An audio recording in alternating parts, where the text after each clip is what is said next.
Ugh. I have nothing to say at the start. Let's just start the commentary. Sorry not making any rants in a while. I was busy with other stuff. Anyways, enjoy.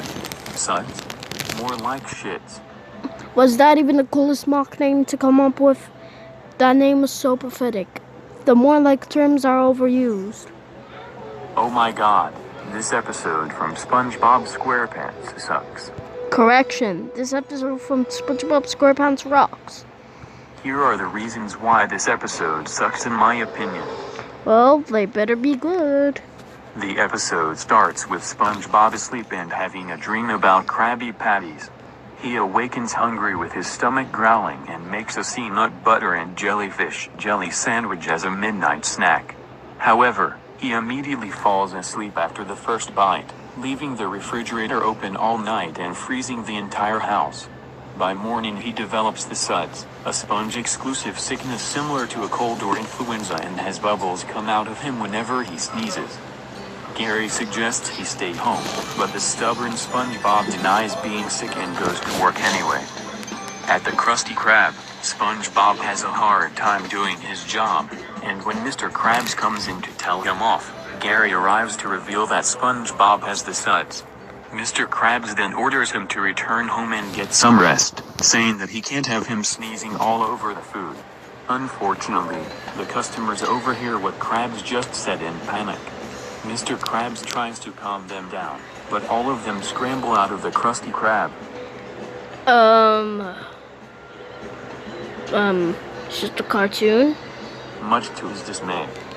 Once back at home, SpongeBob realizes he needs help, so he calls upon Sandy to take him to the doctor.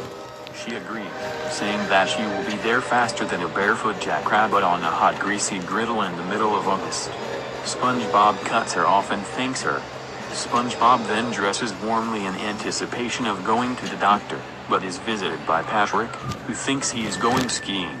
SpongeBob explains that he is sick and going to the doctor. Patrick warns him that the doctor's office is a horrible place where they make you sit in the waiting room and read old magazines.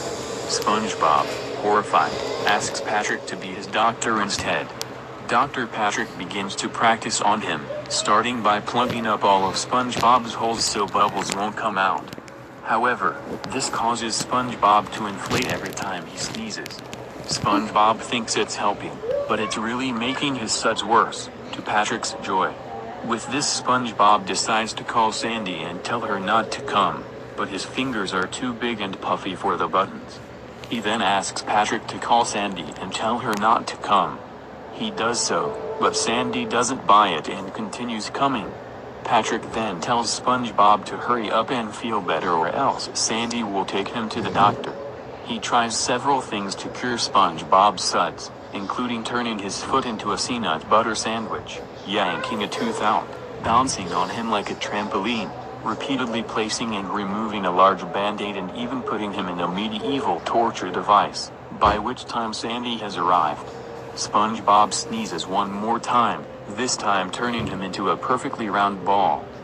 Sandy demands Patrick open the door, but Patrick rolls SpongeBob out the back door and disguises him as a duplicate of his house. Sandy questions Patrick as to why he has two houses. Patrick replies that he has too much stuff for one. She then questions why his house has feet, Patrick responding that it is his mobile home. SpongeBob then sneezes again, revealing himself. Sandy says that he has to see a real doctor, but Patrick refuses, telling SpongeBob to say to show Sandy he's okay, but when he does so, his breath destroys a big area of nature, which shows Sandy that he's even worse than she thought. Sandy takes this as proof that SpongeBob needs to go to a doctor. They then squabble over SpongeBob and accidentally fling him into the air. Patrick asserts that everything was fine before Sandy arrived. Sandy retorts that he should be arrested for impersonating a doctor, and I think Sandy was only joking. Instead of arresting Patrick, the doctor teaches Patrick a lesson for impersonating a doctor. lying to his best friend. SpongeBob, meanwhile, bounces away and at the last second, comes to a stop in front of the Krusty Krab. Soon enough, the pressure from his plugged-up holes becomes too much and he sneezes violently, blasting the corks out of his holes and releasing a massive amount of bubbles, destroying the Krusty Krab, much to Mr. Krab's annoyance. Sandy then takes SpongeBob to a real doctor, who prescribes the sponge treatment, which is performed by a live human hand named Hans. This involves being rinsed with soap and used to scrub various objects and people, much to SpongeBob's delight. The treatment cures him completely, and he even receives a lollipop. SpongeBob exclaims that he loves the doctor. Wanting a giant lollipop too, a jealous Patrick lies that he also has the Suds, after blowing a bubble to prove it. The doctor is not fooled and sarcastically assures him that a special treatment awaits Dr. Patrick.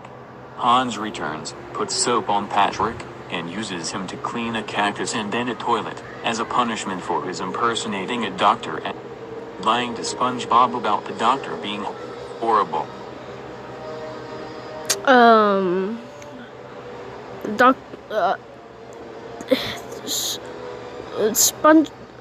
Patrick was only making this up. So, yeah, making the story up. Okay. The episode ends with Patrick crying out, "Wait, this doesn't seem right." Here's a better way to fix it. Correction. This does seem right. And that's how the episode goes. If you haven't seen it, don't watch it. Here's a better way. Correction. If you've seen it, watch it. It's a waste of time. Correction. It's not a waste of time. I don't know who likes or hates this episode, so I'm gonna leave it be. Let me guess. Because you were too lazy to explain? Screw Suds. And screw Life of Crime. Don't tell me you're gonna go over Life of Crime too. Miss Who is 678,800 times better than some. Thank God that rant was over.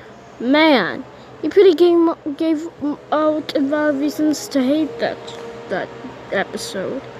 Anyways, that should do it for this commentary. See you in the next commentary. Goodbye and stay safe.